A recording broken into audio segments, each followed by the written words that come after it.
Hello all of you. अब यहां से हम देखेंगे जो 4-5 चैप्टर्स है ये सारे थियोरेटिकल है और प्रोसीजरल है। तो उसमें पहला चैप्टर है exemption, refunds and recoveries. As the name suggest, एक एग्जेम्पशन देखेंगे इसमें अपन सेक्शन 25, फिर कुछ रिफंड्स है 26 से, और फिर रिकवरी के सेक्शन से। तो रिकवरी क्या है कि अगर आपने टैक्स की चोरी की है, short levy, non levy, short payment, non payment अगर हुआ है ड्यूटी का, तो उसको गवर्नमेंट किस तरह से रिकवर करेगा और रिकवरी के साथ उसका इंटरेस्ट भी किस तरह से लेगा, तो वो अपन इसमें स्टडी करते हैं। तो लेट्स सी, सेक्शन 25 है, एग्जेम्पशन का सेक्शन है। तो यहां पे एक ब्रीफ ओवरव्यू दे दूं क्योंकि इसको ऊपर से देखना है। ये पूरे जो चैप्टर है अभी यहां से लेके लास्ट तक, फिर पेनल्टीज और अरेस्ट और बहुत सारी चीजें हम देखेंगे, ये सब मिसलिनियस है। इसको ओवरव्यू अपने को रखना है, कहानियां याद रखने की है। ओके, तो एग्जेम्पशन में क्या है कि there are 2 types of exemptions, general यानी सबके लिए, एंड स्पेसिफिक यानी एक पर्सन के लिए, may be for one consignment. जैसे सचिन तेंदुलकर को फरारी कार गिफ्ट मिली थी, अब वो इंडिया लाया तो उस पर ड्यूटी लगनी चाहिए। आप गिफ्ट में भी लाओ तो भी ड्यूटी तो लगती है, कंसिडरेशन कोई कंडीशन नहीं है कस्टम्स में। लेकिन क्योंकि वो सचिन था, रोया जा करके कि मेरे को एग्जेम्पशन दे दो। इतना बड़ा आदमी देखो, लेकिन रोता है एग्जेम्पशन के लिए, और गवर्नमेंट ने उसको एग्जेम्पशन दिया। तो वो किस तरह से आता है? By issuing special orders in each case. तो 2 तरह के हैं, जनरल जो सबके लिए है, स्पेसिफिक यानी जो एक पर्टिकुलर पर्सन के लिए है। जनरल एग्जेम्पशन किस तरह से आता है? By issuing a notification in the official gazette. और स्पेशल जो है वो ऑर्डर से आता है। Order is issued in the name of a particular person in order to claim the exemption. फिर ये जो एग्जेम्पशन है ये होल से हो सकते हैं, होल ऑफ द ड्यूटी और पार्ट ऑफ द ड्यूटी। यानी एग्जेम्पशन कैन बी फुल और partial as the case may be. फिर एग्जेम्पशन कंडीशनल हो सकता है या एब्सोल्यूट हो सकता है। एब्सोल्यूट यानी विदाउट एनी कंडीशंस अटैच्ड, फलाना गुड्स एग्जेम्प्ट है यानी एग्जेम्प्ट, कोई कंडीशन नहीं है। या फिर गवर्नमेंट कंडीशंस डाल सकता है कि subject to these conditions you can claim the exemption. तो कंडीशनल एग्जेम्पशन जो है वो ऑप्शनल होते हैं। ऑप्शनल, आपको लेना है तो लो, नहीं लेना मत लो। लेकिन एब्सोल्यूट एग्जेम्पशंस जो है वो मैंडेटरी होते हैं, कंपलसरी होते हैं। समझ में? तो इतनी बातें हैं इसके अंदर। लेट्स सी, फटाफट देखते हैं। तो सबसे पहला जो पॉइंट है ये जनरल एग्जेम्पशन का point. If the central government is satisfied that it is necessary in public interest, देखो यहां पब्लिक इंटरेस्ट इन्वॉल्व है, so to do it may by notification in the official gazette exempt generally either absolutely or subject to conditions. देखो या तो absolute हो सकता है, absolute यानी विदाउट कंडीशंस, या फिर conditional with conditions to be fulfil before और आफ्टर क्लियरेंस। क्लियरेंस के पहले या बाद में फुलफिल हो सकते हैं। As may be specified in the notification goods of any specified description, तो ऑब्वियसली एग्जेम्पशन नोटिफिकेशन में डिस्क्रिप्शन दिया होगा, फ्रॉम द होल और part of the duty of custom leviable thereon. तो देखो जनरल एग्जेम्पशन है, एब्सोल्यूट हो सकता है, कंडीशनल हो सकता है, पूरा हो सकता है, पार्ट हो सकता है। ओके, फ्रॉम फुल भी हो सकता है, पार्शियल भी हो सकता है, एब्सोल्यूट हो सकता है, कंडीशनल हो सकता है। और ये कौन सा एग्जेम्पशन है? जनरल एग्जेम्पशन है, जनरली सबके लिए। Anyone who complies with these conditions attached can claim the exemption. और जो इसका अपने इंटरप्रिटेशनल पॉइंट है वो ये है कि एब्सोल्यूट रहेगा तो मैंडेटरी है, और कंडीशनल रहा तो आपके डिस्क्रिशन पे है लेना कि नहीं लेना। Then subsection 2 says if the central government is satisfied that it is necessary in public interest so to do, may by special order, special order जो है ये पर्टिकुलर एग्जेम्पशन है या स्पेसिफिक एग्जेम्पशन है। तो ये एक पर्सन के नाम से आएगा, नॉट बाय नोटिफिकेशन, ये एक पर्सन के नाम से आएगा। और ऊपर में देखो ये नोटिफिकेशन से आता है, नोटिफिकेशन जो ऑफिशियल गैजेट में पब्लिश होता है। लेकिन ये स्पेशल ऑर्डर है, ये पर्टिकुलर पर्सन आपके नाम से आएगा, अंबानी आई मीन से अदानी आई मीन से जो भी आप है आपके नाम से आएगा कि आपका फलाना फलाना गुड्स जो आप इंपोर्ट करने वाले हैं वो एग्जेम कर दिया गया है। अब ये एग्जेम्पशन आपके इंपोर्ट के पहले भी आ सकता है, बाद में भी आ सकता है। इंपोर्ट के पहले ही आ गया तो आप लेके आ जाओ फ्री में, और अगर आप ड्यूटी भर देते हो लेकिन बाद में एग्जेम्पशन मिला तो फिर आप जाके रिफंड क्लेम कर सकते हो। तो देखो special order in each case, so this is not general, this is each case, particular case. exempt from the payment of duty under circumstances of an exceptional nature, ये वर्ड इंपॉर्टेंट है, exam में लिखने का। Specific exemption जो दिया जाता है वो सर्कमस्टांसेस ऑफ एक्सेप्शनल नेचर में दिया जाता है। तो आप एग्जाम में एग्जाम्पल क्या लिखेंगे कि जैसे इंडिया में फ्लड आ गया और फॉरेन से कोई रिलीफ आ रहा है, रिलीफ मटेरियल आ रहा है, तो उस पर क्या गवर्नमेंट ड्यूटी लगाएगा? अरे रिलीफ मटेरियल है, गरीबों के लिए है, तो गवर्नमेंट उसमें एग्जेम्पशन नोटिफिकेशन इशू कर देगा और कहेगा लाओ विदाउट कस्टम्स ड्यूटी। ये तो एग्जाम में लिखने के लिए, लेकिन एक्चुअल में क्या होता है आप सब जानते हैं। जो कंपनीज बड़े बड़े पॉलिटिकल डोनेशंस देते हैं रूलिंग पार्टी को और बाद में उनका कोई इंपोर्ट होने वाला है तो उसको एग्जेम्पशन दिया जाता है। या तो फिर पॉपुलिस्ट, जैसे सचिन तेंदुलकर की फरारी को एग्जाम किया था तो वो इस क्लॉज के अंदर किया था। अब उसमें बताओ क्या एक्सेप्शनल नेचर है? Just because he Sachin Tendulkar, अरे होगा क्रिकेटर, लेकिन कस्टम ड्यूटी से उसका क्या लेना देना है? आप और मैं गरीब लोग इंपोर्ट करेंगे कुछ भी, छोटी सी चीजें, घड़ी भी अगर इंपोर्ट करेंगे तो हमको ड्यूटी लगाएंगे। और सचिन तेंदुलकर इतने करोड़ों का मालिक, वो एक फरारी इंपोर्ट कर रहा है, क्या ड्यूटी नहीं भर सकता था? बिल्कुल भर सकता है। अच्छा क्रिकेट का बैट इंपोर्ट करे, चलो एग्जाम करो, समझ में आता है कि भाई इसे क्रिकेटर क्रिकेट का बैट इंपोर्ट कर रहा है, एग्जाम कर दो, चलता। लेकिन फरारी खैर, लेकिन अपने यहां ऐसे ही होता है। तो इसको पॉपुलिस्ट एग्जेम्पशंस कहते हैं, जो पॉपुलर आदमी है उसको एग्जेम्पशन मिल जाता है। खैर, to be stated in such order any goods on which duty is leviable. फिर एक केस हुआ था, वो विजय माल्या जो अभी आजकल तो वहां भाग गया है यूके, तो उसने ऑक्शन में, फॉरेन में कहीं से तो भी ऑक्शन हो रहा था, टीपू सुल्तान की तलवार थी, वो ऑक्शन हो रही थी, तो उसने वो खरीद लिया था and then he brought it to India. अच्छा आदमी था, and gifted it to the government, national archives को गिफ्ट कर दिया उसने। तो वो तलवार फिर इंपोर्ट हुई तो उस पर भी एग्जेम्पशन दिया था गवर्नमेंट ने। अच्छा भी आदमी था, लेकिन अभी बैंक के पैसे डुबा दिए बेचारे ने, क्या करेंगे? किंगफिशर में सब डूबता ही है। खैर, अब दारू बना रहा है तो डूबना तो है ही, तो खैर जो भी है, जब जाने दो उसको। फिर 2A पे चलते हैं। 2A कहता है कि सेंट्रल गवर्नमेंट में इफ इट कंसिडर्स नेसेसरी और experience to do for the purpose of clarifying the scope और एप्लीकेबिलिटी ऑफ एनी नोटिफिकेशन।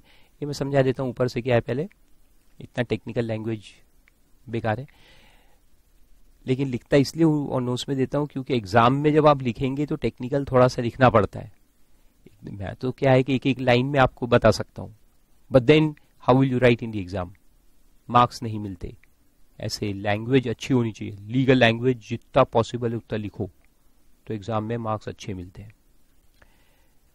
हाँ, तो मैं क्या कह रहा था कि ये क्या है कि एक एग्जेम्पशन नोटिफिकेशन तो गवर्नमेंट ने इशू कर दिया या स्पेशल ऑर्डर निकाल दिया, उसमें कभी कभी मिस इंटरप्रिटेशंस भी होते हैं।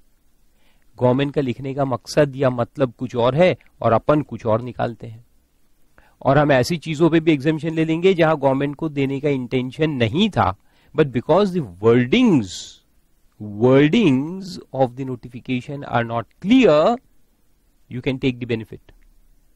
तो जब गवर्नमेंट को ऐसा पता चलता है कि लोग इस तरह से बेनिफिट ले रहे हैं नाजायज, तो गवर्नमेंट क्लैरिफिकेशंस, एक्सप्लेनेशंस इंसर्ट कर सकता है नोटिफिकेशंस के अंदर। तो वो पावर यहां है, for clarifying the scope and applicability, scope यानी क्या क्या कवर होगा और किस किस को एप्लीकेबल होगा ये नोटिफिकेशन, तो वो क्लैरिफाई करने के लिए गवर्नमेंट इसमें एक्सप्लेनेशंस इंसर्ट कर सकता है बाद में भी। और लिखा यह है कि वो एक्सप्लेनेशंस जो भी ऐड होंगे उनका रिट्रोस्पेक्टिव इफेक्ट लिया जाएगा right from the date when the notification was issued in the first place. ये नोटिफिकेशन जब इशू हुआ था एग्जेम्पशन, वहां से उसका इफेक्ट दिया जाएगा, रिट्रोस्पेक्टिव इफेक्ट। तो ऐसा है, समझ में आ गया। तो देखो वो सब तो लिखा इंसर्ट एन एक्सप्लेनेशन क्लैरिफाइंग के लिए, for clarifying the scope and applicability it can insert an explanation in such notification or order by notification in the official gazette at any time within underline 1 year. एक साल के अंदर original notification जो आया उसके एक साल के अंदर ये clarifications bye way of explanation insert होंगे। And every such explanation shall have effect as if it had always been part of the first such notification or order। यानी ओरिजिनल नोटिफिकेशन जो इशू हुआ था वहां से इसको इफेक्ट दिया जाएगा, तो इसको कहते हैं रिट्रोस्पेक्टिव इफेक्ट। सिंपल। और पॉइंट नंबर 3 में फिर लिखा है कि एग्जेम्पशन जो दिया जाता है, एग्जेम्पशन जो दिया गया, तो एग्जेम्पशन देने में जो ड्यूटी लगाने का तरीका होता है उसको बदल भी सकता है गवर्नमेंट। फॉर एग्जांपल देखो ये क्या कहता है कि ओरिजिनली अगर ड्यूटी एड वैलोरम थी, एड वैलोरम यानी कि परसेंटेज ऑफ वैल्यू है ना, परसेंटेज ऑफ वैल्यू थी, जैसे कि फॉर एग्जांपल 15% ड्यूटी लगती थी ऑन इंपोर्टेशन ऑफ गुड्स। अब गवर्नमेंट कह सकता है कि अच्छा ठीक है, काम करो, आप 15% की जगह सिर्फ, यानी एग्जेम्पशन नोटिफिकेशन जो आएगा इसमें गवर्नमेंट कह सकता है कि ठीक है, काम करो, instead of paying 15% on value you पे ₹5 पर केजी। यानी स्पेसिफिक ड्यूटी हो गई, इसको स्पेसिफिक ड्यूटी कहते हैं। परसेंटेज वाइज एड वैलोरम, और यूनिट के ऊपर अगर है पर केजी, पर लीटर, पर मीटर, तो उसको कहते हैं स्पेसिफिक। तो यहां लिखा है कि वो कर सकता है government, they can change the method of levy of duty. जो टाइप ऑफ ड्यूटी है उसको गवर्नमेंट चेंज कर सकता है, लेकिन अब टाइप को चेंज किया तो प्रॉब्लम पैदा होगा। एक समझ में आ रहा है क्या प्रॉब्लम पैदा होगा? सोचो, नहीं आ रहा? अच्छा चलो बताता हूं। प्रॉब्लम ये पैदा होगा, देखो पहले ड्यूटी लगती थी 15% और नॉर्मल इंपोर्ट प्राइस है जो गुड्स है, जो भी गुड्स है उसका नॉर्मल इंपोर्ट प्राइस 100 रुपए होता है। तो 100 रुपए पे 15% कितनी ड्यूटी लग रही थी तुमको? 15 रुपए। अब तुमको 5 रुपए लगेगी, तो अच्छी बात है, you are getting partial benefit, partial exemption मिल गया आपको, you are happy, no doubt, बहुत अच्छी बात है। लेकिन यही गुड्स सस्ता भी तो आ सकता है। अभी चॉकलेट्स की बात करें तो चॉकलेट 10 रुपए की भी आती है, 100 रुपए की भी आती है, 1000 रुपए की भी आती है, इट डिपेंड्स। तो अपना ही एक दोस्त है जो यही गुड्स 20 रुपए में इंपोर्ट करके लाता था, 20 रुपीज में। हम 100 रुपए में लाते हैं तो हमको 15 रुपए लग रहे थे, अब हमको 5 रुपए लगेंगे।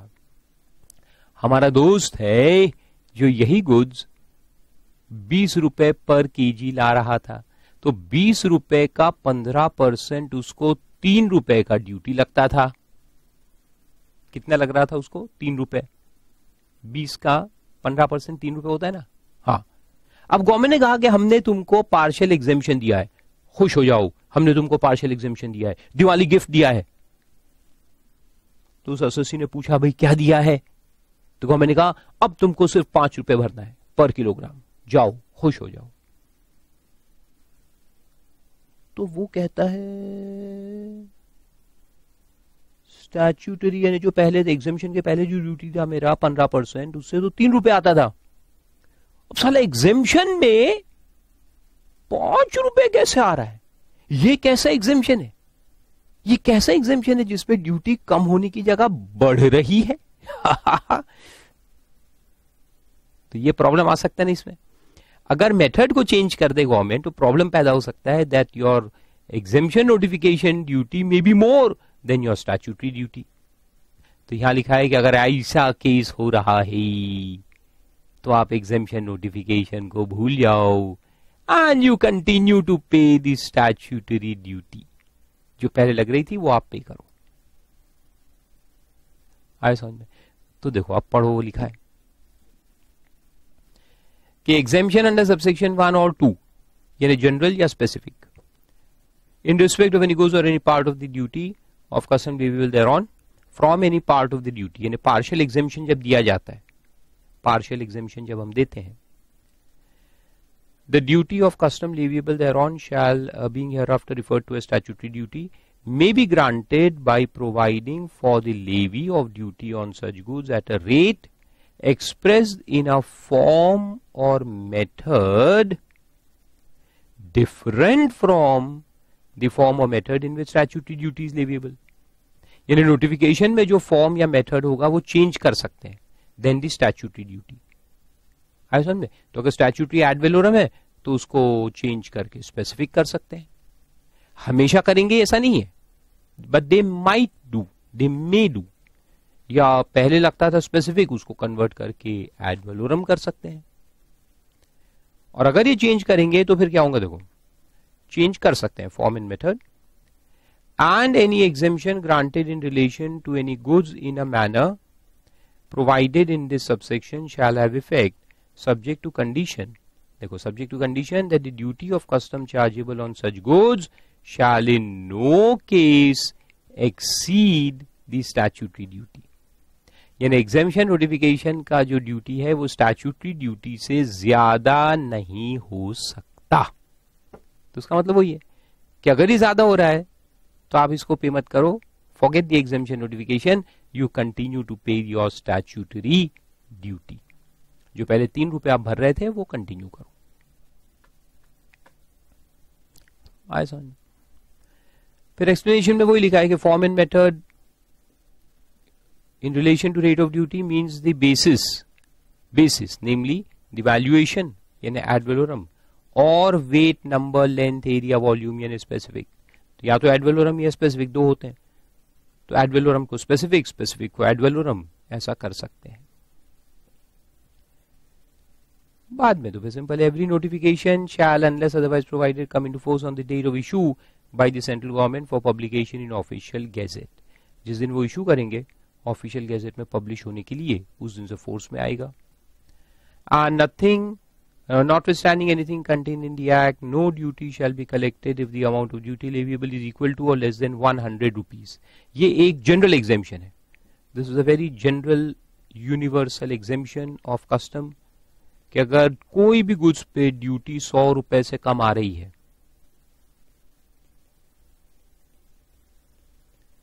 100 रुपए या उससे कम आ रही है तो वो एग्जेम्प्ट है। यानी मैं एक चॉकलेट इंपोर्ट करके लाया, उस पर ड्यूटी 10 रुपए आ रही है, एग्जेम्प्ट है, लेके जाओ, free of duty. So this is a general exemption in customs। फिर उसके बाद में सेक्शन 25A है inward processing of goods। Where the central government is satisfied that it is necessary in public interest so to do, it may by notification exempt such of the goods, underline, exempt such of the goods which are imported for the purpose of repair, underline repair, further processing or manufacture। यानी जो goods आ रहा है, क्यों आ रहा है? For repair, further processing or manufacture as may be specified therein from the whole or the part of the duty of custom leviable thereon subject to the following conditions, namely the goods shall be re-exported, underline, goods shall be re-exported after such repair, further processing or manufacture as the case may be within a period of 1 year from the date on which the order for clearance of imported goods is made। यानी import होने के बाद 1 साल के अंदर अंदर processing जो भी करना है करके उसको एक्सपोर्ट कर देना है। The imported goods are identifiable in the export goods, यानी जो इंपोर्ट हुआ है वो आइडेंटिफाई होना चाहिए इन दी एक्सपोर्ट, जो वापस जा रहा है। तो जब वापस जाएगा तो उसमें आइडेंटिफाई होना चाहिए कि यही इंपोर्टेड गुड्स था जो देखो इसके अंदर है, जो अब जा रहा है वापस। And such other conditions as may be specified in the notification.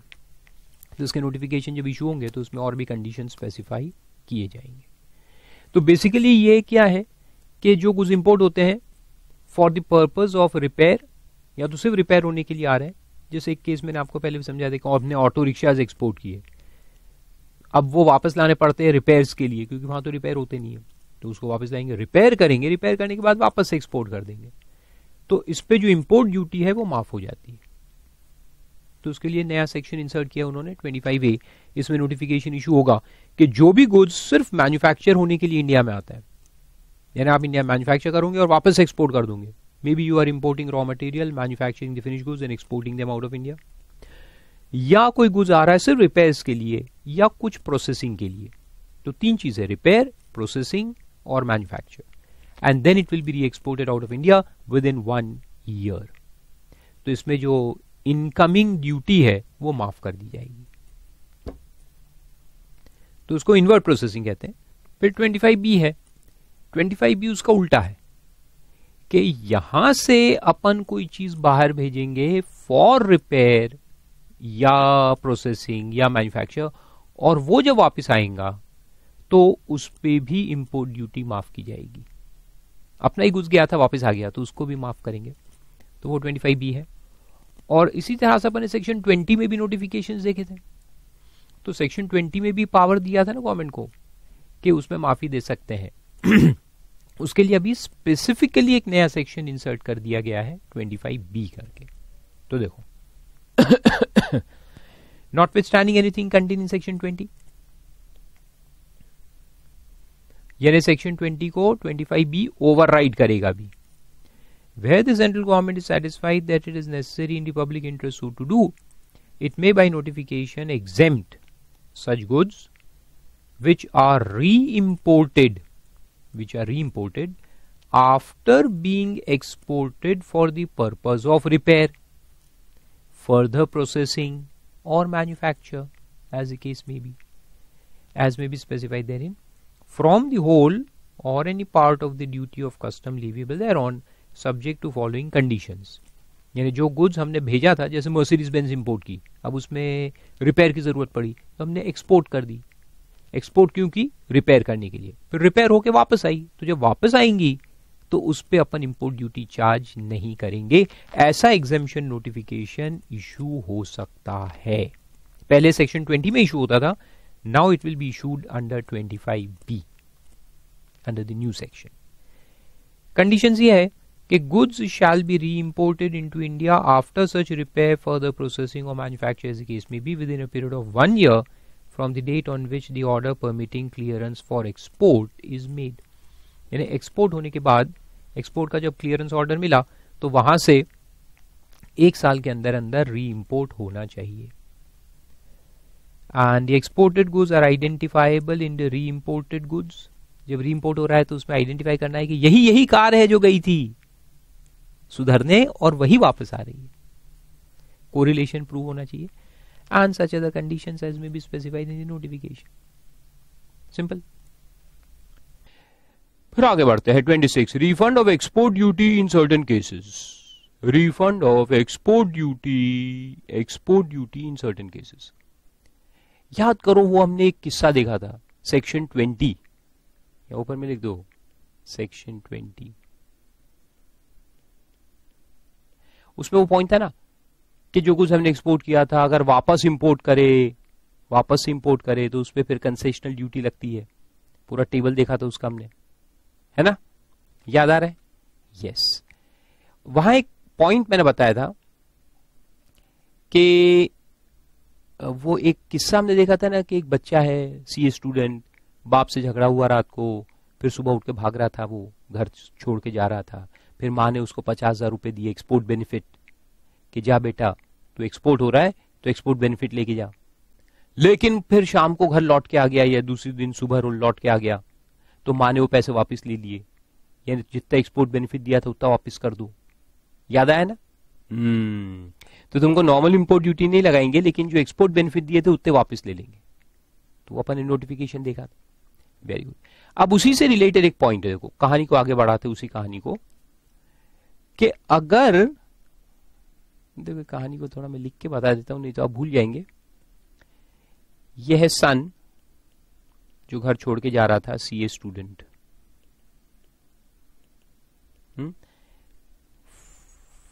Father, mother. अब बेटा जब जा रहा था, at the time of leaving the house, यानी कि एक्सपोर्ट जब हो रहा था, लिविंग एंड एक्सपोर्ट, थोड़ा मैं नीचे लिखता हूं, लिविंग एंड एक्सपोर्ट, ठीक है। तो जब एक्सपोर्ट हो रहा था तब मदर ने उसको 50,000 रुपए दिए। Mother give export benefits of 50,000 rupees. मेरे ख्याल से 50,000 था कि 40,000, कुछ तो भी मेरे को याद नहीं आ रहा, जो भी होगा। तो अभी अपन 50,000 लेते हैं। तो मदर ने उसको 50,000 रुपए दिए कि जा तू बेटा जा रहा है, जा पैसे लेके जा। लेकिन पिताजी जो थे वो दरवाजे पे खड़े थे। तो कहानी में ट्विस्ट, फ्लैशबैक में जाते हम। पिताजी दरवाजे पे खड़े थे, कह रहे थे कि बेटा तू सोच ले, हमेशा के लिए जा रहा है। बेटा ने कहा यस, हमेशा हमेशा के लिए जा रहा हूं। पिताजी ने कहा कि देख बेटा, बैठ जरा 2 मिनट, सुन के जा। देख तू सीए कर रहा है, सीए फाइनल में है, एसएफएम पढ़ा होगा, हाँ, कैपिटल बजटिंग देखा होगा। बेटे ने कहा हाँ मुझे सब आता है, कैपिटल बजटिंग मेरी क्लास हो चुकी है, फारूक सर से मैंने क्लास लिया था, सब समझ में आ गया है। तो पिताजी ने कहा कि अच्छा मेरी बात सुन, हमने तुझे पैदा किया, इतने साल पढ़ाया लिखाया, पाल पोस के बड़ा किया, हमने तेरे ऊपर करीबन 10 लाख रुपए इन्वेस्ट किए हैं, क्यों किए? तो बेटा कहता मैं बेटा हूं इसलिए। ना ना ना ना ना, देख इसीलिए तो तू सीए पास नहीं हो रहा। तो पिताजी कहते हैं कि इसलिए नहीं किए कि तू हमारा बेटा है, मगर इसलिए किया कि तू बड़ा होके इसका रिटर्न देगा हमें। जब हम बुढ़ापे में रहेंगे तो तू हमें खिलाएगा पिलाएगा, यानी पानी जूस, और रहने के लिए घर देगा। तो जो हमने तेरे ऊपर इन्वेस्ट किया है उसका रिटर्न मिलेगा ना। कैपिटल बजटिंग तभी तो होता है, वही तो होता है, जो हम इन्वेस्ट करते हैं उस पर रिटर्न आना चाहिए, एनपीवी पॉजिटिव आना चाहिए। हाँ, तो पिताजी कहते अब तो तू जा रहा है तो तू वो सबको करेगा नहीं, तो एक काम करके जो हमारा इन्वेस्टमेंट है उसको इंटरेस्ट के साथ वापस कर दे। जाने के पहले मुझे टैक्स दे के जा, 15 लाख रुपए, 10 लाख इन्वेस्टमेंट, 5 लाख रुपए उस पे जो इतने इंटरेस्ट इतने सालों का वो ऐड करके 15 लाख देकर जा। तो फादर ने कहा कि मुझे चाहिए एक्सपोर्ट ड्यूटी, तो उसको एक्सपोर्ट ड्यूटी कहेंगे। एक्सपोर्ट ड्यूटी लगा दी फादर ने 15 लाख रुपए। बेटे ने कहा रुक जाओ 10 मिनट रुको, मैं ट्रांसफर करता हूं पेटीएम से आपको। तो पिताजी ने कहा अच्छा तेरे पास आए कहां से 15 लाख? बोलता है भैया आर्टिकल हूं, आर्टिकलशिप से पैसे बचा के रखे। तो किसका आर्टिकल है, तो इतने पैसे कहां से आ गए? तो फारूक सर का आर्टिकल हूं, 1 लाख रुपए पर महीना आर्टिकलशिप का स्टाइपेंड देते हैं हमें, मैंने बचाए हैं 15 लाख रुपए। तो 15 लाख फट से पेटीएम से उसने ट्रांसफर किए पापा को। तो इसको कहेंगे अपन एक्सपोर्ट ड्यूटी। फिर वो चले गया 50,000 रुपए मां से लिए, 15 लाख रुपए पापा को दिए। एक्सपोर्ट ड्यूटी देनी पड़ती है, एक्सपोर्ट बेनिफिट्स मिलते हैं तुम्हें, तुम चले गए, एक्सपोर्ट हो गए, तो गुड्स आर एक्सपोर्टेड नाउ। फिर क्या हुआ कि नेक्स्ट डे ही रिटर्न्स, वापस आ गया, जो एक्सपोर्ट किया था गुड्स इंडिया में वापस आ गया। अब वापस आ गया तो मां ने क्या कहा कि वापस आया इंपोर्ट ड्यूटी भर, तो इंपोर्ट ड्यूटी वापस आ गया, इंपोर्ट ड्यूटी। तो मां ने कहा कि अच्छा ठीक है नॉर्मल इंपोर्ट ड्यूटी मत भर, लेकिन जो एक्सपोर्ट बेनिफिट दिए थे उतने वापस कर दे। So now you have to pay this 50,000। Normal import duty तो ज्यादा आ रही है, लेकिन तुम्हारा इंपोर्ट ड्यूटी रिस्ट्रिक्ट कर दिया जाता है टू दी एक्सपोर्ट बेनिफिट्स। याद है section 20 with the notification? Very good. अब ये जो एक्सपोर्ट ड्यूटी भरी थी, पापा चुपचाप बैठे घर के अंदर, कमरे में जाके बैठ गए। फिर ये जब वापस आया तो पापा दरवाजे पे नहीं आए। माँ ने तो वसूल कर लिया अपने 50,000, पापा चुपचाप बैठे अंदर। तो ये जो बेटा है वो जाता है पापा के पास, पापा मैं आ गया, अब मैं नहीं जाऊंगा, मैं समझ गया दुनिया कितनी खराब है और आप कितने अच्छे हैं, मैं कहीं नहीं जाऊंगा, अब मैं यहीं रहूंगा, आप लोगों की सेवा करूंगा, बुढ़ापे में आपका सहारा बनूंगा। तो जो आपने मेरे पे इन्वेस्टमेंट किया था 10 लाख रुपए, उसका मैं पाई पाई का जवाब दूंगा। तो मैंने जो 15 लाख आपको दिए वो मेरे को वापस कर दो जल्दी से। देखो एक्सपोर्ट ड्यूटी है ना, तो जब एक्सपोर्ट हुआ था तो हमने एक्सपोर्ट ड्यूटी भरे। अब वही गुड्स अगर वापस आ जाए, जो हमने एक्सपोर्ट किए थे वो गुड्स वापस आ जाते हैं, तो जो एक्सपोर्ट ड्यूटी हमने भरे थे वो हमें रिफंड मिल जाती है। तो ये 15 लाख रुपए का वो रिफंड क्लेम करेगा। याद रखने का एक कहानी को, पूरा ट्विस्ट है देखो कहां से। ये सेक्शन 20 और ये 26 कि जो एक्सपोर्ट ड्यूटी भरे थे वो तुमको रिफंड मिल जाएगी, और जो एक्सपोर्ट बेनिफिट तुम लेके गए थे वो तुम्हें रिटर्न करने पड़ेंगे। So now you have to pay 50,000 and you will claim refund of 15 lakhs। तो पूरे के पीछे लॉजिक क्या है कि सुबह का भूला जब शाम को घर लौट आता है तो उसको भूला नहीं कहते। हमारे ही गुड्स जो एक्सपोर्ट हुए थे वापस आ जाते हैं तो उसको ना तो एक्सपोर्ट कहते हैं ना इंपोर्ट कहते हैं, वो हमारा ही था, हमारा ही है, ऐसा मानेंगे।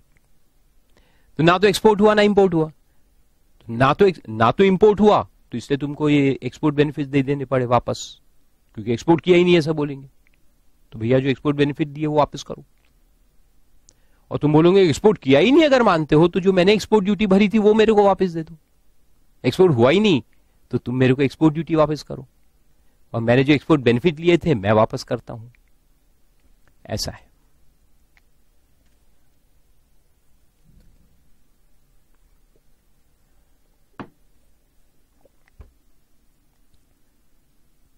हुआ clear?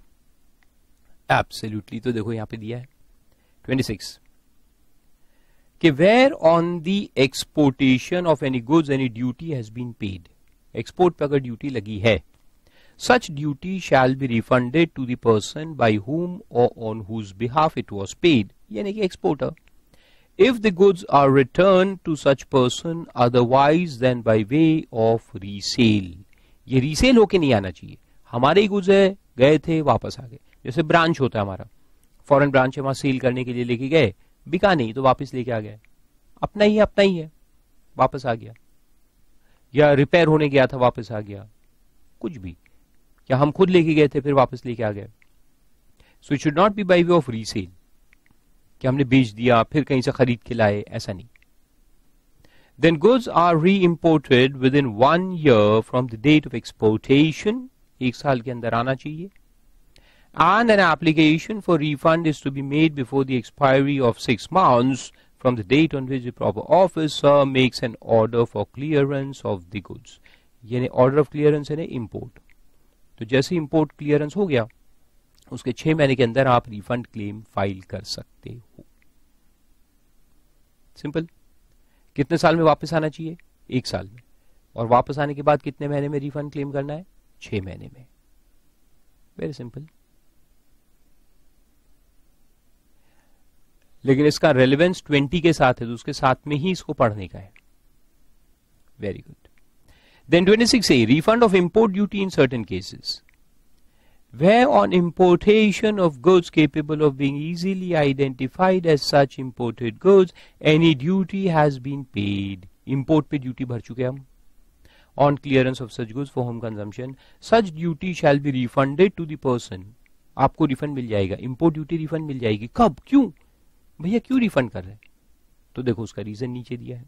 A, the goods are found to be defective or otherwise not in conformity with the specifications agreed upon between the importer and the supplier of goods. जो गुड्स हमने बुलाए वो सही नहीं निकले, सही नहीं है, तो जो इंपोर्ट ड्यूटी भरी थी हमने वो हमको रिफंड कर दी जाएगी। लेकिन उसके लिए फिर कंडीशंस क्या देखो, provided that the goods have not been worked, repaired और यूज्ड आफ्टर इंपोर्टेशन। कोई भी यूज या रिपेयर या वर्क अपॉन नहीं होने चाहिए। जैसे हमने एक मोटर कार इंपोर्ट की, ड्यूटी भर दी, ड्यूटी भर के कार इंपोर्ट करके लेके आ गए, कार इंपोर्ट करके लाए और फिर उसको चलाने गए तो डैश हो गया, बर्बाद हो गई, कार आग लग के खत्म हो गई। फिर हम गए रिफंड लेने के, वो कार डिफेक्टिव है, रिफंड दे दो, तो नहीं मिलेगा रिफंड, बिल्कुल नहीं मिलेगा। विदाउट यूज कार इंपोर्ट हुई, हम लाए और लाने के बाद जब चाबी लगा के देखा तो कार चली नहीं रही है। तो बोनट ओपन किया तो देखा कि मशीन साला पूरा नकली है, नकली कार भेज दिया है। कहां से इंपोर्ट किया था? युगांडा से। अरे अच्छी जगह से इंपोर्ट करने का, कहां से युगांडा से इंपोर्ट करके लाए? ऑब्वियसली नकली कार है, फ्रॉड है सब। तो साला पूरी कार नकली भेज दिया उन्होंने। 5 करोड़ पैसा दिया था अपन ने और ड्यूटी भी भरा इंपोर्ट के टाइम पे, और कार को जब देखा तो नकली कार, फ्रॉड। तो फंस गए अपन। तो गवर्नमेंट के पास जाएंगे, भैया पैसे तो वापस दो, कस्टम ड्यूटी तो वापस करो। देखो गवर्नमेंट मानेगा नहीं तो बोलेंगे ECDC को बुलाएंगे, देखो चला के देखो, आप बैठो इसमें। ठीक है, तो should not be worked upon. आपको रॉ मटेरियल लेके आया, जैसे रॉ मटेरियल आया उस पर वर्क किया और बाद में आप बोल रहे कि रिफंड दो, तो नहीं मिलेगा। कोई वर्क नहीं होना चाहिए, कोई रिपेयर नहीं होना चाहिए, कोई यूज भी नहीं होना चाहिए after importation, except where such use was indispensable to discover the defects or non-conformity with the specifications. अब इतना तो यूज तो होगा ना, यूज करेंगे तो समझ में कैसे आएगा कि खराब है। तो जैसे चाबी लगा के मैं चालू करने गया तो ये तो समझ में आया ना कि खराब है, तो उतना यूज चलेगा, उतना चलेगा। लेकिन आप बढ़िया घुमा रहे कार और फिर एक्सीडेंट हो गया और फिर जाके रिफंड ले रहे, वो नहीं। लेकिन कार को चलाने गए तो समझ में आया कि खराब है, उतना चलेगा। That much use is okay, that is fine. ठीक है, then what you have to do is, अच्छा पहले पूरे पढ़ लेते फिर नीचे अपन देखेंगे कि करना क्या है गुड्स के साथ, वो नीचे आएंगे। लेकिन पहले सारे पॉइंट्स देखते हैं। तो पहला पॉइंट था ए, जिसमें है गुड्स क्या है, डिफेक्टिव है या not in conformity. Number 2 B, goods are identified to the satisfaction of the ACDC as the goods which were imported. ये इंपॉर्टेंट है, ACDC को सेटिस्फैक्शन होना चाहिए कि ये वही गुड्स है जो इंपोर्ट हुए थे। जैसे अपन ने चॉकलेट्स इंपोर्ट किए थे, तो जब इंपोर्ट हो रहा था तो एक चॉकलेट उसको खिलाई थी ना, तो उसको टेस्ट है। अब जब हम उसको लेकर आए और बाकी चॉकलेट खोल के देखा तो सब में कीड़े हैं, अरे मर गए, तो ACDC को बुलाएंगे, उसको बोलेंगे देखो सारी चॉकलेट्स खराब है, सब में कीड़े हैं, डिफेक्टिव क्वालिटी के गुड्स। ACDC बोलेगा कि मैं कैसे मानूं, तो हम उसको बोलेंगे खा के देखो, जल्दी से ट्राई करो। उसको टेस्ट नजर आएगा ना, वही टेस्ट है जो पहले था। सो इज ओके, चलो ठीक है, रेमिशन लो, माफ। Then the importer does not claim drawback under any other provisions of this act. यानी ड्रॉबैक भी एक तरह का रिफंड है ना, तो आपने वो सब क्लेम नहीं करने का है। तो ड्रॉबैक कब होता है कि जब ये डिफेक्टिव क्वालिटी के हैं और हम अगर इसको वापस से एक्सपोर्ट करते हैं तो ड्रॉबैक अलाउड रहता है, सेक्शन 74 पढ़े थे हमने। तो अगर ड्रॉबैक क्लेम कर लिया है, ड्यूटी ड्रॉबैक, तो फिर यहां पे रिफंड नहीं मिलेगा। तो ये रिफंड लेना है तो वहां ड्रॉबैक क्लेम नहीं करने का है, ओके। और वैसे भी ड्रॉबैक मिलेगा नहीं, क्योंकि आप देखो ये डिफेक्टिव क्वालिटी के गुड्स है, तो एकदम ही डिफेक्टिव है तो उसका वैल्यू तो कुछ है ही नहीं। और वहां हमने देखा ना कि अगर ये वैल्यूलेस है तो फिर उसमें ड्रॉबैक नहीं मिलता। खैर, फिर आगे चलते हैं। D point, the goods are exported. अब देखो करना क्या है, गुड्स को या तो एक्सपोर्ट कर देना है, एकदम ही खराब है तो क्या एक्सपोर्ट भी करेंगे, उसको दफना देंगे, जला देंगे, बर्बाद कर देंगे, डिस्ट्रॉय कर देंगे। लेकिन अगर थोड़े खराब है, not in conformity with our requirements, मैंने जो कार मंगाई थी वो नहीं आई, लेकिन ये कार है ठीक ठाक, लेकिन मेरे हिसाब से नहीं है, जो मॉडल मैंने मंगवाया था वो नहीं है, मैं इसको वापस कर दूंगा ना सप्लायर को, तो एक्सपोर्ट कर सकते हैं। और importer relinquishes his title to the goods and abandons them. Abandon कर दो, नहीं चाहिए हमें goods. और such goods are destroyed. अब जैसे चॉकलेट में कीड़े निकले तो उसको क्या एक्सपोर्ट करूंगी? क्या मतलब है एक्सपोर्ट कर? साला फ्रेत भर के भी क्या मतलब है? इसको जलाओ, बर्बाद करो, गड्ढे में गड़ा दो, डिस्ट्रॉय, तो डिस्ट्रॉय कर देंगे. Such goods are destroyed or rendered commercially valueless in the presence of the proper officer. उसको तोड़ फोड़ के फेंक देंगे, कमर्शियल वैल्यूलेस कर देंगे. ऐसा नहीं कि यहाँ इसलिए रहता है डिस्ट्रक्शन कि तुम बोलोगे खराब है, देखो सर चॉकलेट खराब है, ECDC देखो आप पूरी चॉकलेट खराब है. वो बोलेंगे हाँ खराब है, चलो रेमिशन लो. वो रेमिशन देंगे और अपन इसको क्या है ब्लैक मार्केट में पीछे से बेच देंगे. तो वो नहीं होना चाहिए. इसलिए डिस्ट्रक्शन जरूरी है. या कोई भी ऐसा काम करो जिससे वो कमर्शियली वैल्यूलेस हो जाए. In such manner as may be prescribed and within period not exceeding 30 days from the date. 30 days को अंडरलाइन करो. विद इन, ये कब करना है? Within a period of 30 days from the date on which the proper officer makes an order for clearance under section 47. Section 47 यानी import clearance, bill of entry file करके जो clearance हुआ था, तो वो क्लियरेंस के 1 महीने के अंदर अंदर, 30 days के अंदर अंदर ये सब काम आपने कर लेना है. तो समझ में? So what the section says basically कि जो इंपोर्ट हुआ था वो वैल्यूलेस है, I mean to say defective quality है, या not in conformity with our requirements, जो हमने सप्लायर के साथ फिक्स किए. तो करना क्या है? या तो इसको एक्सपोर्ट कर दो, या फिर उसको डिस्ट्रॉय कर दो, वैल्यूलेस कर दो, ठीक है, या अबैंडन कर दो. 3 ऑप्शन है. छोड़ दो, डिस्ट्रॉय कर दो. छोड़ दो यानी कि कस्टम डिपार्टमेंट के पास छोड़ दो कि आप ले लो ये गुड्स, हम ये नहीं चाहिए, तो उसको अबैंडनमेंट कहते हैं. या उसको डिस्ट्रॉय करवा दो. 3 में से कोई भी एक काम करो and then you will get the remission. और 30 days में अगर नहीं हो सकता तो फिर अप्रूवल लो. एक्सटेंशन दिया है नीचे प्रोविजो में कि period of 30 days may on sufficient cause being shown be extended by the PCOC for a period not exceeding 3 months. यानी 3 plus 3. Sorry, 30 days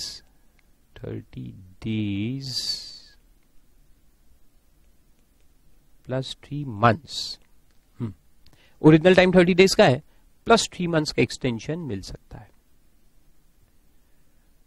Then provided further that nothing contained in this section shall apply to goods regarding which an offense appears to have been committed.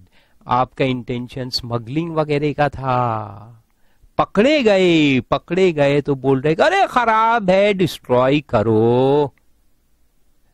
Abandon करता हूं, नहीं चाहिए तो छोड़ेंगे नहीं. Offence का case है, स्मगलिंग का केस है, तो नहीं छोड़ा जाएगा. No remission. चाहे तुम अबेंडन करो, कुछ भी करो, duty has to be paid. और लास्ट में कहता है कि application for refund shall be made within 6 months from the relevant date in such form and manner as may be prescribed.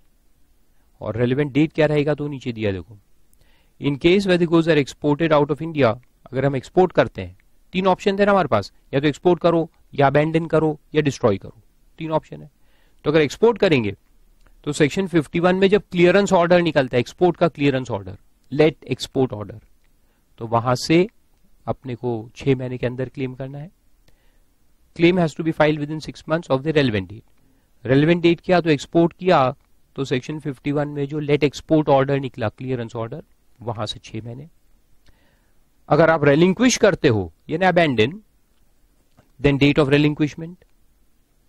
And in case where the goods are destroyed, अगर destruction करते हो तो फिर the date of destruction, यानी जिस दिन वो chocolate को तुमने आग लगाई, बर्बाद किया, वहां से 6 महीने. सिंपल. सबसेक्शन 3 कहता है कि no refund under 1 shall be allowed in respect of perishable goods. Perishable goods में ये आपको रिफंड नहीं मिलेगा. Which have exceeded their shelf life, यानी उसका जो एक्सपायरी डेट होता है ना, और their recommended storage before use period, यानी एक्सपायरी कोई भी पेरिशेबल गुड्स में एक्सपायरी डेट लिखा रहता है, consume within 2 weeks, consume within 2 months, consume within 1 month, consume within 6 months, ऐसे रहता है।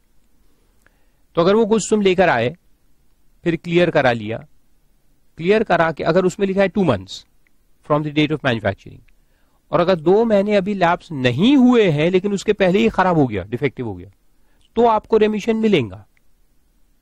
ठीक है, तो आपको रेमिशन मिलेगा। अगर उसके पहले खराब हुआ तो रेमिशन मिलेगा। लेकिन अगर वो शेल्फ लाइफ खत्म हो गई तो हुआ क्या कि हमने इंपोर्ट तो कर लिया, फिर हमारी दुकान में लाके रख दिया, लेकिन बिका नहीं।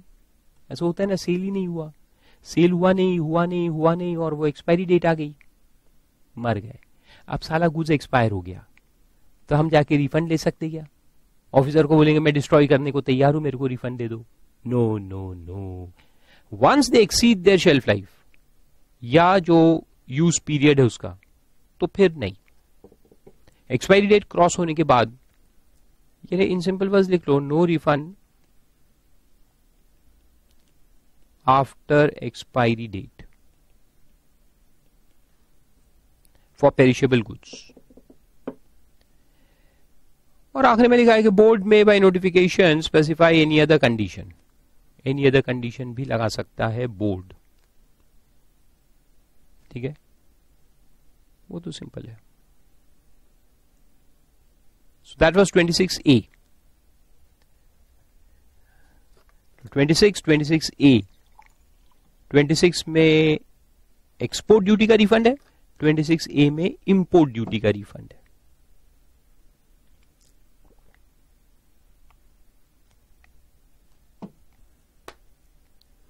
फिर आगे चलते हैं 27 पे। 27 जो है ये अब प्रोसीजर फॉर क्लेमिंग रिफंड है। ये पूरा प्रोसीजर है कि जो भी रिफंड आपको क्लेम करना है तो किस तरह से करना है, how will you file your refund claim. और यहां पे जो अपन ने ये 2 सेक्शन देखे 26A, वो दोनों में रिफंड है, वो दोनों में सर्कमस्टांसेस दिया है कि किस चीज का आप रिफंड क्लेम करेंगे, लेकिन उसमें प्रोसीजर दिया था क्या, कैसे करना है? नहीं। तो उसका जो प्रोसीजर है वो यहीं फॉलो करना पड़ेगा 27। तो 26A entitles us to claim refund of import duty, but how will we claim it? Under 27. 26 में एक्सपोर्ट ड्यूटी जो भरे थे वो रिफंड लेने का राइट है हमारे पास, क्लेम कैसे करेंगे? 27। बाकी भी जितने सेक्शंस है कस्टम्स एक्ट में, जहां जहां भी रिफंड है, जो भी रिफंड है, जहां जहां भी रिफंड है, 25 पकड़ो। 25 में क्या था कि स्पेशल ऑर्डर से तुमको दिया जा सकता है एग्जेम्पशन था ना 25 में। तो मैंने वो बताया था ना कि अपन ने गुड्स इंपोर्ट कर रहे हैं, तो गुड्स इंपोर्ट करने के पहले हमने गवर्नमेंट को अप्लाई किया कि there are circumstances of exceptional nature, please हमें आप एग्जेम्पशन दो। जैसे वो एक एग्जांपल दिया था मैंने, फ्लड आ गया है और हम रिलीफ मटेरियल इंपोर्ट कर रहे हैं, इतना भारी फ्लड है कि हम बोट्स इंपोर्ट कर रहे हैं यूएस से, वो इन्फ्लेटेबल बोट्स, क्योंकि सारे रास्ते तो डूब चुके हैं, 5-5, 10-10 फीट पानी है सब जगह, तो बोट ही चलानी पड़ेंगी रेस्क्यू ऑपरेशंस के लिए। तो हमने 1000 बोट्स इंपोर्ट किए, बिल्कुल अर्जेंसी में लाना है, आज के आज वहां से फ्लाइट निकलेगा, सीधा पहुंचेगा बोट। तो फिर हमने गवर्नमेंट को अप्लाई किया कि भाई ऐसा ऐसा केस है, हम 5000 बोट इंपोर्ट कर रहे हैं, इन्फ्लेटेबल रबर के रहते हैं, और हमें एग्जेम्पशन चाहिए, रिलीफ के लिए है। तो गवर्नमेंट ने कहा ठीक है तुम कर लो, पैसे वैसे भर दो, हमें टाइम लगेगा क्योंकि अभी कैबिनेट मीटिंग होगी, ये होगा, डिस्कशन होगा, फिर हम एग्जेम्पशन देंगे आपको, आप कर लो इंपोर्ट। तो हमने इंपोर्ट तो कर लिया, इंपोर्ट पे ड्यूटी भी भर दी, लेकिन बाद में गवर्नमेंट ने, मिनिस्ट्री ने हमें एग्जेम्पशन दिया। तो एग्जेम्पशन बाद में अगर आएगा तो हमें जाके रिफंड क्लेम करना पड़ेगा ना फिर, क्योंकि ड्यूटी तो भर चुके हम। तो वो रिफंड भी कहां क्लेम करेंगे? यहीं करेंगे 27 के अंदर। तो even for 25 if exemption is given post payment, payment हो चुका है, बाद में एग्जेम्पशन आया तो रिफंड क्लेम करना पड़ेगा, है ना। या फिर एक जनरल पॉइंट रहता है कि where duty paid in excess, जो ड्यूटी हमें भरनी थी उससे ज्यादा भर दी गई है, या मान लो भरनी नहीं थी, हमारे गुड्स पे निल रेट लगता है लेकिन ऑफिसर ने ज्यादा लगा दिया और हमें भरनी पड़ी। तो वो देखा था ना अपन ने, सेक्शन 17 याद है, सेक्शन 17 असेसमेंट का सेक्शन। सेक्शन 46 में हम बिल ऑफ एंट्री फाइल करते हैं, फिर सेक्शन 17 में असेसमेंट होता है। तो उसमें लिखा था कि आपको पहले तो सेल्फ असेसमेंट करना है। तो हमने सेल्फ असेसमेंट करके ड्यूटी निकाल के लिखा था बिल में, बिल ऑफ एंट्री में। लेकिन ऑफिसर को पावर है उसको रेक्टिफाई करने का, रीअसेस करने का। तो ऑफिसर ने बोला कि नहीं, आपका गुड्स फलाने हेडिंग में जाएगा और उसमें ज्यादा रेट लगेगा। तो फिर वहां पे था ना, अगर आपको याद होगा सेक्शन 17 अच्छे से, तो उसमें देखा था कि ऑफिसर अगर इंक्रीज कर देता है ड्यूटी और हम उससे सहमत नहीं है, हम एग्री नहीं करते हैं, वैल्यू रेट वगैरह वो चेंज करता है और हम एग्री नहीं करते, तो उसको राइटिंग में ऑर्डर पास करना पड़ेगा, है ना। फिर अपन अपील में जाएंगे और फिर रिफंड भी क्लेम करेंगे, क्योंकि हमने ज्यादा भरा है, हमारे हिसाब से कम होनी चाहिए, ऑफिसर ने ज्यादा लगा दी।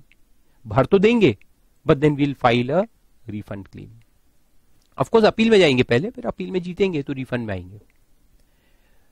तो इतने सारे केसेस है। तो कहने का मतलब है कि पूरे एक्ट में, कस्टम्स एक्ट में जहां जहां भी रिफंड है, तो वो रिफंड क्लेम करने का सेक्शन है 27। So this is a global section. आया समझ में जो मैं समझाने की कोशिश कर रहा था? Very good. तो चलो देखते हैं।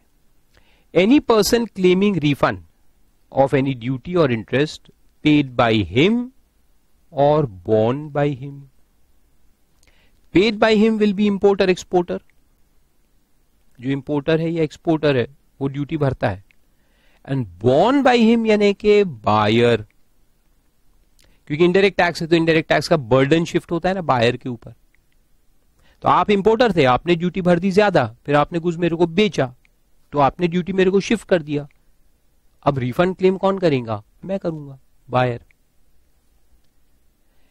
may make an application in such form and manner as may be prescribed by regulations। तो फिर यहां बोर्ड रेगुलेशन बनाकर फॉर्मेट वगैरह प्रिस्क्राइब करता है, वो आपको पढ़ने की जरूरत नहीं रहती।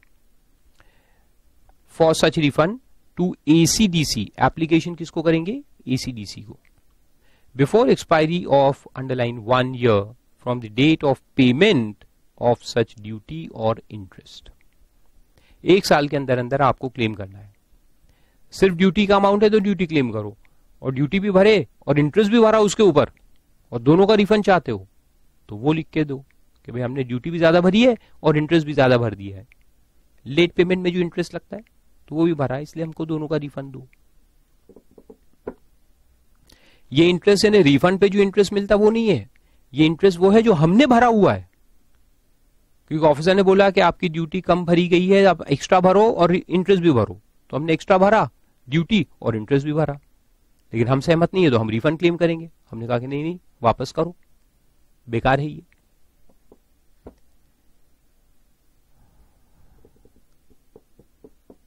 फिर ये प्रोविजो जो है फर्स्ट वाला, उसको ब्रैकेट लगा करके कट कर दो। ये ट्रांजिशनल प्रोविजन है, 2011 का है, अपने कोई काम का नहीं है। Then provided further that the limitation of 1 year shall not apply where any duty or interest has been paid under protest। ये कॉन्सेप्ट है ड्यूटी पेड अंडर प्रोटेस्ट। ये क्या होता है कि जब असेसमेंट चल रहा था सेक्शन 17 में, और हम कह रहे हैं कि देखो ड्यूटी 50,000 लगनी चाहिए, ऑफिसर कह रहा है नहीं 90,000 लगाऊंगा, तो वो डिमांड तो इशू करता है 90,000 का। जब वो इशू करता है डिमांड ज्यादा का, तो हम पेमेंट करते वक्त चालान जो रहता है गार 7 चालान, उसमें लिख देंगे that we are paying this duty under protest, यानी वी डोंट एग्री। ये लिखने का मतलब क्या है कि we are not agreeing with your assessment, लेकिन क्योंकि हमको कुछ क्लियर करना है तो हमको पेमेंट करना ही पड़ेगा जो आप कह रहे हैं, है ना। तो वहां लिखना पड़ता है ड्यूटी पेड अंडर प्रोटेस्ट। तो अगर वैसा लिख दोगे तो फिर आपको ये 1 year का जो लिमिटेशन पीरियड है ये एप्लीकेबल नहीं रहेगा, आप बाद में भी कभी भी क्लेम कर सकते हो। और लास्ट में लिखा है कि provided also that where the amount of refund claimed is less than 100 rupees the same shall not be refunded. 100 रुपए से कम के लिए आने का नहीं, टाइम वेस्ट करने का नहीं, तुम्हारा भी और डिपार्टमेंट का भी। 50 रुपए रिफंड करने के लिए आया, मारो इसको जूता, भगाओ। No refund for less than 100 rupees. Then explanation. For the purpose of this subsection, the date of payment of duty or interest in relation to person other than importer shall be construed as the date of purchase of goods. अब देखो 1 year का time है, ये interesting है, ये buyer के लिए है, ऐसे लिख दो फॉर बायर। अपन देखा ना कि रिफंड 2 लोग क्लेम कर सकते, एक इंपोर्टर एक्सपोर्टर जिसने ड्यूटी भरा वो, और दूसरा बायर जिसके ऊपर ड्यूटी का बर्डन फॉल हुआ है, who has borne the duty। तो इंपोर्टर एक्सपोर्टर अगर रिफंड क्लेम करना चाहते हैं तो उनको 1 year कहां से देखेंगे, from the date of payment of duty, जब उन्होंने ड्यूटी भरा वहां से 1 साल। और जो बेचारा बायर है उसके लिए रिफंड क्लेम करने का टाइम कहां से शुरू होगा, जब इंपोर्टर एक्सपोर्टर ने ड्यूटी भरा वहां से 1 साल इसको मिलेगा क्या। मान लो इंपोर्टर ने इंपोर्ट किया, 6-7 महीने बाद उसने गुड्स आपको बेचा, तो फिर आपका तो टाइम कम हो जाएगा। तो इसलिए यहां लिखा है कि बायर के लिए 1 year will start from the date of purchase. आप जब गुड्स परचेज करते हो वहां से 1 साल। फिर 1A कहता है कि the application under 1 shall be accompanied by such documentary and other evidence. ये प्रोसीजर है, एविडेंस लगाना पड़ेगा, ऑब्वियस है। Including the documents referred to under section 28C as the applicant may furnish to establish that the amount of duty or interest in relation to which the refund is claimed was collected from or paid by him and the incidence has not been passed on by him to any other person। ये साबित करना बहुत जरूरी है कि आपने incidence किसी और को पास ऑन नहीं किया है। यहां एक कॉन्सेप्ट है जिसको कहते हैं अनजस्ट एनरिचमेंट। एक आध बार शॉर्ट नोट में 2-3 मार्क के लिए आ सकता है, तो समझ लो। अनजस्ट एनरिचमेंट का मतलब, ये मैंने पहले भी कभी आपको समझाया था, मुझे याद आ रहा है। अनजस्ट यानी अनजस्टिफाइड, एनरिचमेंट यानी रईस होना। अनजस्ट एनरिचमेंट लिखता हूं मैं यहां,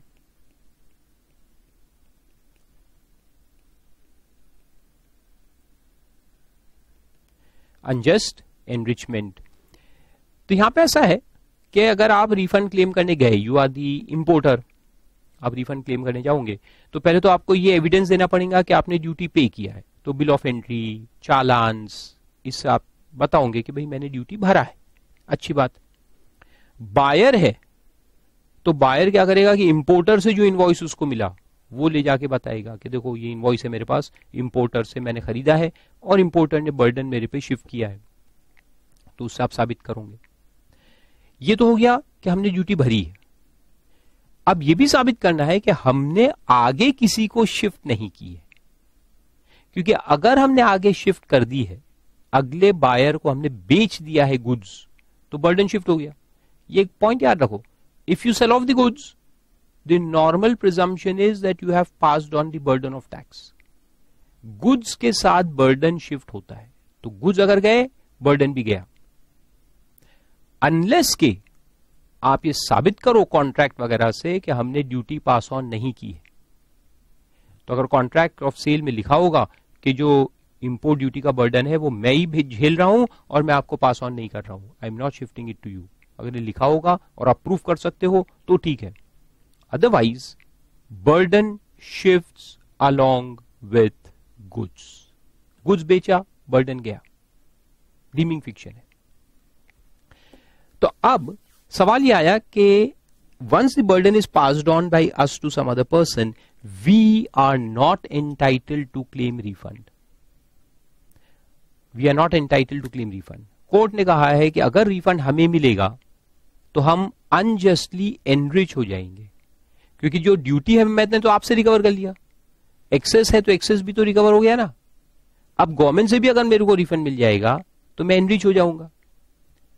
आपकी जेब से ड्यूटी गई है और रिफंड मेरे को मिलेगा तो मैं एनरिच हो गया ना। तो ये अनजस्ट है, दिस इज अनजस्ट, अनजस्टिफाइड। तो इसलिए कोर्ट हमें रिफंड कभी नहीं देता। इसलिए लॉ में भी लिखा है, देखो लॉ में भी लिखा है कि रिफंड हमें मिलेगा only if we prove that we have not passed on the incidence यानी कि burden to any other person. तो ये साबित करना बहुत जरूरी है. समझ में आए? तो अगर क्वेश्चन आया what do you mean by unjust enrichment, तो उसमें यही लिखने का कि whenever excess duties have been paid and the refund is claimed by the importer exporter, he will not be allowed refund, means he will not be allowed to be unjustly enriched unless he proves that he has not passed on the burden that is incidence to any other person. ठीक है? Then save as otherwise 1b कहता है बाद में कि save as otherwise provided in this section the period of limitation of 1 year shall be computed in the following manner, namely in the case goods are exempt from the payment of duty by a special order under 25(2).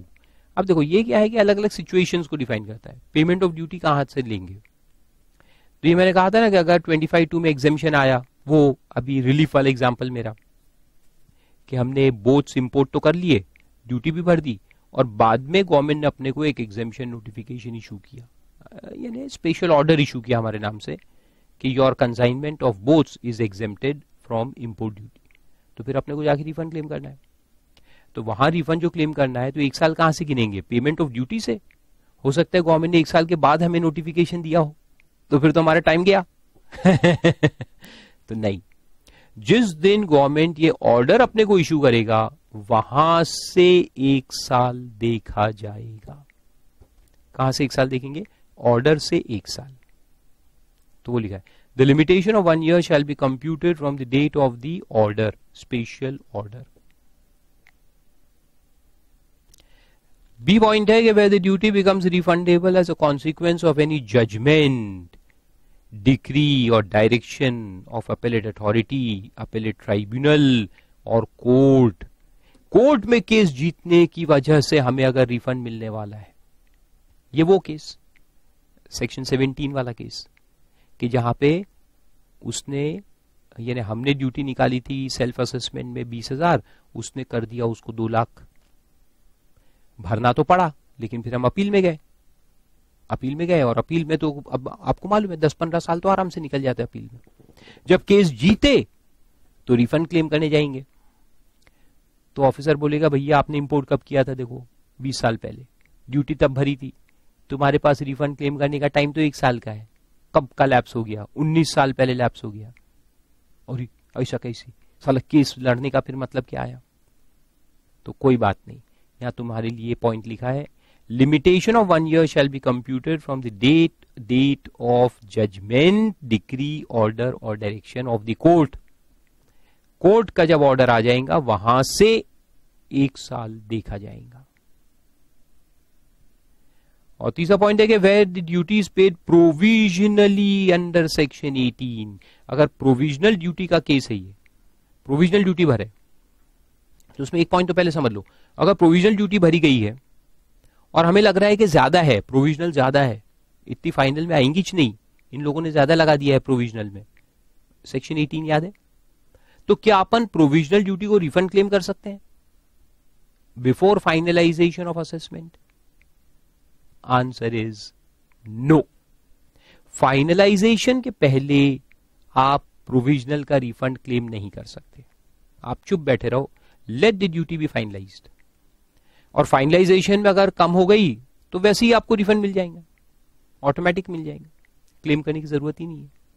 लेकिन finalisation में भी officer ने ज्यादा ही चसेस किया, जो आप कह रहे थे कि इतना आना चाहिए उससे ज्यादा ही किया उसने, तब फिर अपन रिफंड क्लेम करने जाएंगे, अलग से रिफंड डालेंगे.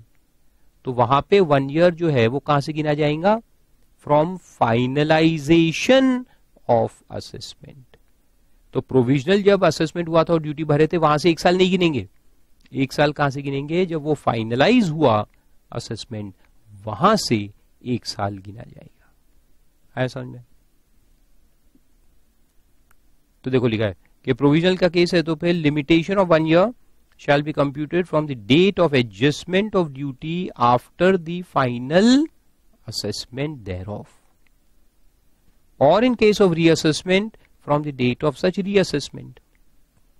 असेसमेंट या रीअसेसमेंट जब हुआ वहां से 1 साल गिना जाएगा।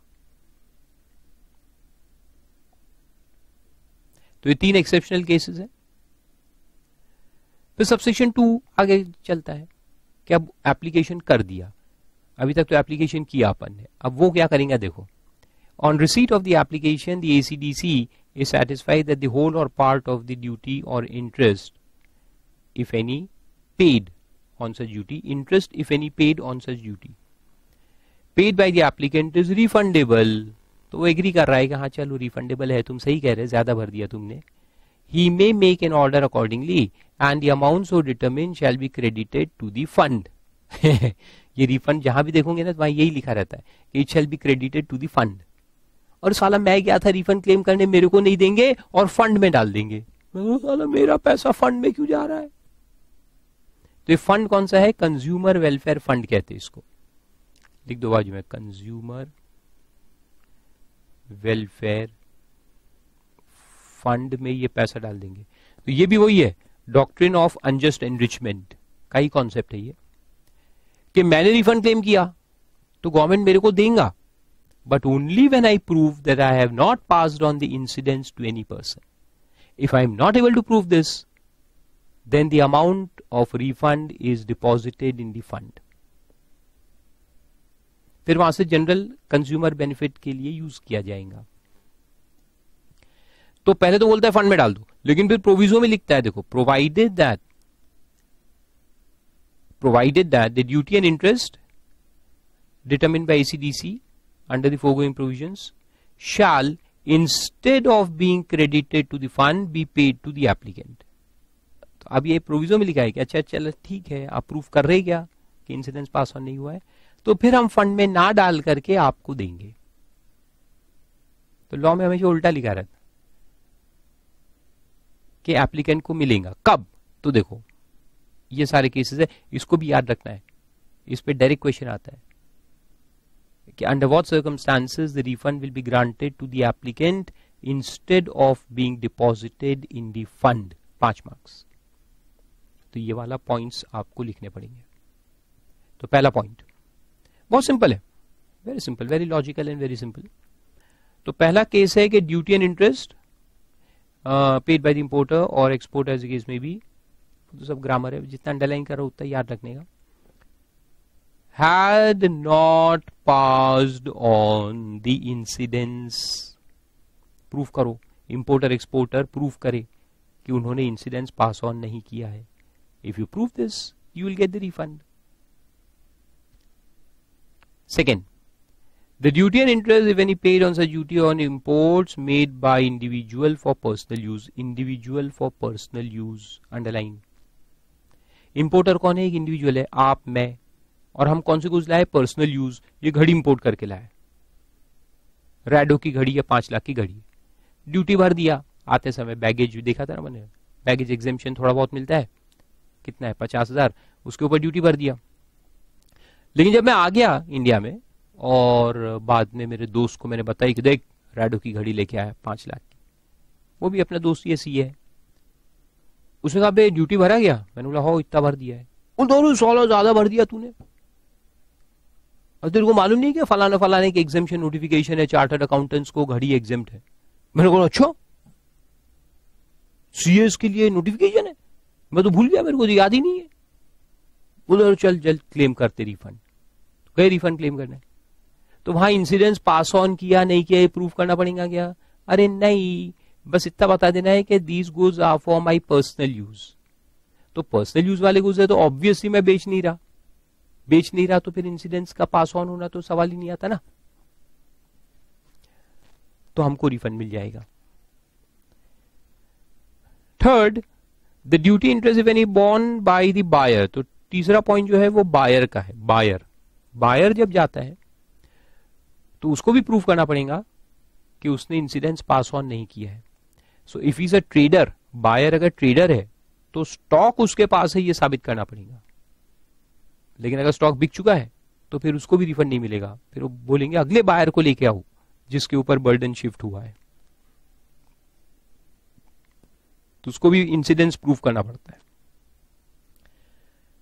चौथा पॉइंट है एक्सपोर्ट ड्यूटी अंडर 26 में जो एक्सपोर्ट ड्यूटी का रिफंड, वो जो अभी केस बताया आपको स्टार्टिंग में आज के लेक्चर में, 26 देखा हमने, तो वो भी अपने को मिल जाएगा। ये वो पिताजी को 15 लाख जो दिए थे वो वापस लेंगे ना, हमारे गुड्स एक्सपोर्ट हुआ वापस आ गया तो हमको रिफंड मिलेगा। Then E drawback of duty under section 74 and 75। देखो ड्रॉबैक भी जो अपन क्लेम करते हैं ना 74 75 देखा हमने, उसका भी एप्लीकेशन यहीं पर होता है 27 के अंदर। मैंने आपको कहा ना ऑल रिफंड्स, जहां जहां भी रिफंड्स है या ड्यूटी ड्रॉबैक या जो भी है, सब का एप्लीकेशन 27 के अंदर ही छूंगा। तो ड्रॉबैक भी हमको ही मिलता है because it's a kind of export benefit, तो वो हमको ही मिलता है। उसमें इंसिडेंस पास ऑन हुआ नहीं हुआ वो सब साबित करने की जरूरत नहीं है। Then duty and interest if any paid or borne by any other class of applicants as the government may by notification specify। ये इंटरेस्टिंग है, such class of applicants as the government may notification issue करके specify by issuing notification specify। ये बड़ा खास है। ये क्या होता है मालूम है, ये खास लोगों के लिए होता है, गवर्नमेंट के जो खास लोग हैं, अंबानीज अदानीज रहेजाज बिरलाज, जो खास लोग होते हैं उनके लिए गवर्नमेंट कभी भी नोटिफिकेशन इशू करता है कि जाओ गुड्स को लेके आ जाओ, we are giving you exemption, claim the refund.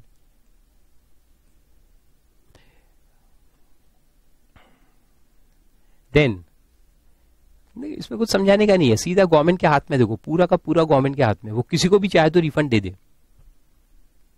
कोई भी क्लास ऑफ एप्लीकेंट्स को रिफंड दे सकते हैं, उनकी मर्जी पर है। जो अच्छा लगा उसको रिफंड दे देंगे, जैसे टीचर की मर्जी पर है, मेरे को जो अच्छा लगेगा स्टूडेंट उसको मैं रिफंड दे दूंगा फीस का। देन अच्छा ये मत कहना सर हम भी तो आपके अच्छे स्टूडेंट हैं, हमको भी रिफंड दे दो, सब लाइन लगा के कल खड़े हो जाएंगे मेरे सामने, ऐसा मत करना, एग्जाम्पल था। हाँ then G last point, the duty paid in excess by the importer before an order permitting clearance of goods for home consumption is made where such excess payment of duty is evident from the bill of entry in the case of self-assessed bill of entry, or the duty actually payable is reflected in the reassessed bill of entry in the case of reassessment। ये simple है, अपन ने self assessment किया ना bill of entry पे, तो उसमें लिखा 20 लाख का ड्यूटी और गलती से 30 लाख भर दिया, paid in access, in excess of what, self assess. तो सेल्फ असेस किया, एविडेंट है, बिल के ऊपर दिख रहा है 20 लाख, लेकिन वो अपना अकाउंटेंट था ना, उसको 2-3 दिखा, तो चेक 30 लाख का बना दिया ऐसा होता है कभी कभी, क्लेरिकल मिस्टेक्स, लेकिन एविडेंट है, बिल्कुल सरासर दिख रहा है, कोई उसमें दिमाग लगाने की जरूरत ही नहीं है, it is evident from the self assess bill of entry या evident from the reassess bill of entry. Reassess यानी जो ऑफिसर असेस करके देता है, तो ऑफिसर के हैंडराइटिंग खराब थे, उसने 20 लाख लिखा लेकिन ऐसा दिख रहा है 30 है, तो हमने 30 लाख भर दिया। तो ऑफिसर बुला के पूछते हैं भैया ज्यादा क्यों दे रहे, दिवाली गिफ्ट दे रहे क्या? मैंने कहा नहीं गलत हो गया है। अकाउंटेंट को बुला के 2 लगाए, चला ऐसी गलती करता है, तो खैर अपने को मिल जाएगा। यहां इंसिडेंस प्रूफ करने की जरूरत नहीं है, क्योंकि अंडरलाइन भी कर लो, बिफोर ऑर्डर ऑफ क्लियरेंस, अभी क्लियरेंस हुआ ही नहीं है तो इंसिडेंस कहां पास ऑन करेंगे, सवाल ही नहीं आता। फिर आगे दिखता है प्रोविजो, देखो इसमें वो क्लॉज एफ देखा था ना अपन ने, देखो ये क्लॉज एफ मैंने कहा था पॉलिटिकली मोटिवेटेड है, इसमें जो रूलिंग पार्टी है वो अपने खास लोगों को रिफंड देती है, तो इसलिए यहां लिखा है कि रिफंड देने के पहले, यानी रिफंड दे देंगे लेकिन ये जो ऑर्डर इशू करेंगे गवर्नमेंट रिफंड का, ये पार्लियामेंट में रखना पड़ेगा। और दूसरी बात के अच्छा वो तो नीचे आएगा, यहां पे लिखा है प्रोविजो में कि गवर्नमेंट ये देगा क्लॉज एफ में रिलायंस को, इसको उसको, कि ठीक है जाके रिफंड ले लो, लेकिन उसमें भी पहले ये साबित होना चाहिए कि they have not passed on the incidence to any other person.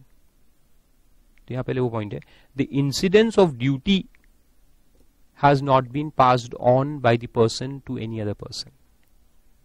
जैसे रिलायंस को एक फैक्ट्री डालना है, बहुत बड़ा रिफाइनरी, उसके लिए बहुत सारे मशीन्स इंपोर्ट हो गए, सब ड्यूटी भर के लाए।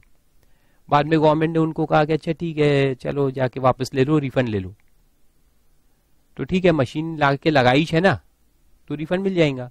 लेकिन अगर कोई मशीन लाए और वापस बेच दी किसी को, इंश्योरेंस पास ऑन कर दिया, तो उसका रिफंड नहीं मिलेगा। और फिर जो मैं कह रहा था ना कि पार्लियामेंट में रखना पड़ेगा, वो यहां दिया है, देखो 4th पॉइंट में सबसेक्शन 4 कहता है कि ये क्लॉज F वाला जो नोटिफिकेशन है कि किसी को भी बुला के रिफंड दे दिया, तो वो पार्लियामेंट में रखना जरूरी है। नहीं तो फिर तो रूलिंग पार्टी क्या है कि जिसको चाहे वो उसको साला रिफंड दे दे। तो पार्लियामेंट में रखना पड़ेगा, तो अपोजिशन उस पर ऑब्जेक्शन उठा सकते हैं। तो इसलिए लिखा है पार्लियामेंट में पास करवाना पड़ेगा उसको।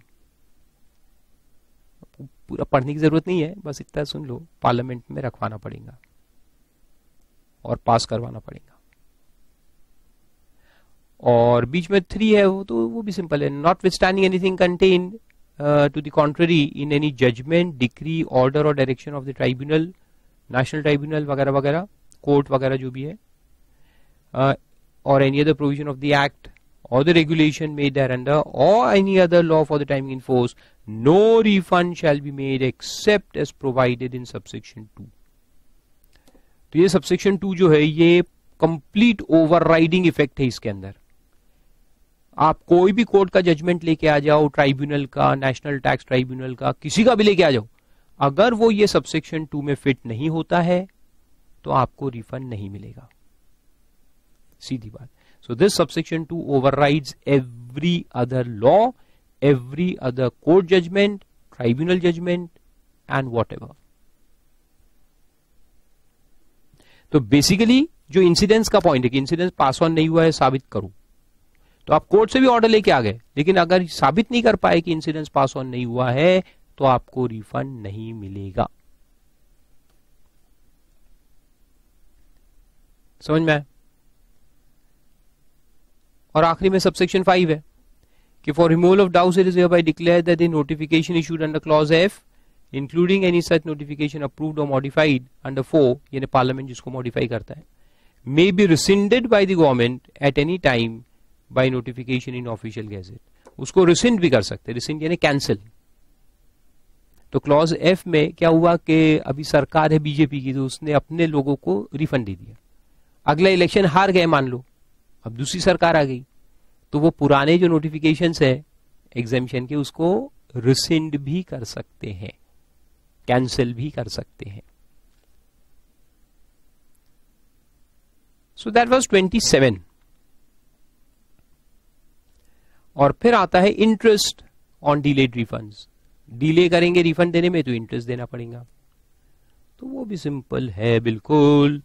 देखो पूरा टेक्निकल एक बार पढ़ लो, बाकी याद नहीं रखने का। जितना मैं 2 बातें याद रखने को बोलूंगा उतना याद रखने का। एक तो टाइम और दूसरा रेट, बस एक बार पढ़ लेते हैं। If the duty ordered to be refunded under subsection 2 of 27 to an applicant is not refunded within 3 months, underline 3 months, from the date of receipt of application, 3 months from the date of receipt of application, there shall be paid to that applicant interest at such rate not below 5 and not exceeding 30 as may be fixed by the government from time to time. On such duty from the date immediately after the expiry of 3 months from the date of receipt of application till the date of refund. Simple. और अभी जो rate उन्होंने fix करके रखा है वो है 6% per annum. तो गवर्नमेंट 5 से लेके 30 के बीच में कोई भी रेट फिक्स कर सकता है। अभी क्या है? 6% पर एनम। और जो प्रोविजो है वो पढ़ने की जरूरत नहीं है। एक्सप्लेनेशन जो है वो पढ़ने की जरूरत है, लेकिन उसके पहले ये एक छोटा सा डायग्राम अपन बना लेते हैं कि यहां पे आपने एप्लीकेशन किया था रिफंड का, एप्लीकेशन अंडर 27(1) कब किया? 10 जनवरी को, और आपको रिफंड दिया गया, refund paid 1 लाख ऑन 27 जून। 27 जून को अल्टीमेटली आपको रिफंड दिया गया। तो 10 जनवरी का एप्लीकेशन है, 10 जनवरी का एप्लीकेशन है, तो यहां से 3 महीने पहले अपन गिनेंगे, 3 मंथ्स। 3 मंथ्स कहां पे आएंगे? 10 जनवरी से 10 फरवरी, मार्च, अप्रैल। 10 अप्रैल को 3 महीने एक्सपायर हो गए और वहां तक आपको रिफंड दिया नहीं, तो यहां से लेके यहां तक का जो पीरियड है उसका आपको रिफंड मिलेगा, सॉरी इंटरेस्ट मिलेगा, यहां से यहां तक। यह है डिले।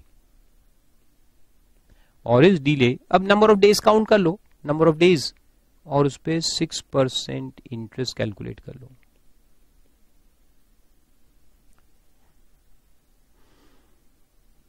ग्यारह अप्रैल से काउंट करो, 11 अप्रैल से 27 जून, जितने भी दिन आते हैं उसका 6% से इंटरेस्ट निकाल लो। सिंपल। तो इसको पहले लिख लो।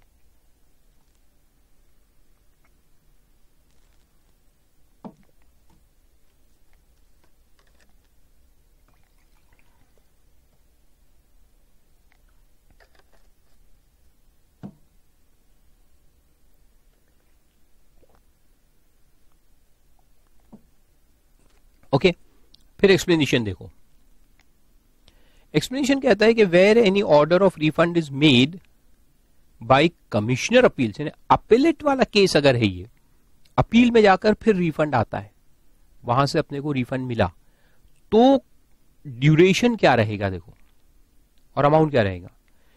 तो उसमें लिखा है कमिश्नर अपील्स और अपीलेट ट्रिब्यूनल और national tax tribunal or court against an order of AC or DC under subsection 2 of 27, the order passed by Commissioner Appeals or Tribunal or National Tax Tribunal or as the case may be the court shall be deemed to be the order passed under that subsection for the purpose of this section. यानी फिर ये जो appellate orders है उसको मानेंगे कि ये आपका order of refund है, ठीक है। तो उस केस में भी आपको इंटरेस्ट दिया जाएगा। सिंपल। क्योंकि यहां ऊपर में लिखा रहता है ना, ऊपर में लिखा है कि ऑर्डर अंडर 27(2), यहां ऑर्डर अंडर 27(2) लिखा है ना, तो ऑर्डर अंडर 27(2) यानी जो एसीडीसी पास करता है, तो उस केस में रिफंड मिलेगा, ऐसा बोला है। तो अपीलेट में आया तो फिर वहां रिफंड नहीं मिलेगा क्या? नहीं, उसमें भी मिलना चाहिए ना।